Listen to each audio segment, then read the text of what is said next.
এই কথা বলার পর যিশু লোকদের কাছ থেকে চলে গিয়ে নিজেকে গোপন করলেন। যদিও তিনি তাদের সামনেই এই সমস্ত আশ্চর্য কাজ করেছেন, তবু তারা তাকে বিশ্বাস করেনি।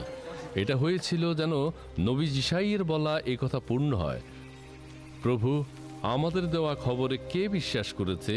কার কাছেই বা প্রভুর শক্তিশালী হাত প্রকাশিত হয়েছে? তারা এই জন্যই বিশ্বাস করতে পারেনি, কারণ যিশাইও যেমন বলেছেন, ঈশ্বর তাদের চোখ বন্ধ করেছেন আর অন্তর অসাড় করেছেন। ঈশ্বর বলেন, তারা চোখেও দেখে না, অন্তর দিয়েও বোঝে না, আর আমার কাছে ফিরেও আসে না, যাতে আমি তাদের সুস্থ করি। যিশাইও যিশুর মহিমা দেখেছিলেন বলে তাঁর বিষয়ে এই কথা বলেছিলেন।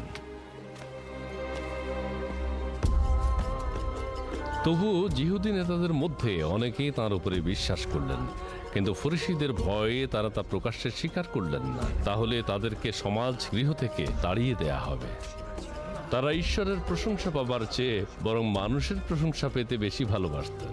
যিশু উচ্চ রবে বললেন, যে আমার উপরে বিশ্বাস করে সে যে কেবল আমাকেই বিশ্বাস করে তা নয়, কিন্তু যিনি আমাকে পাঠিয়েছেন তাকেও করে। যে আমাকে দেখেছে, যিনি আমাকে পাঠিয়েছেন তাকেই দেখেছে।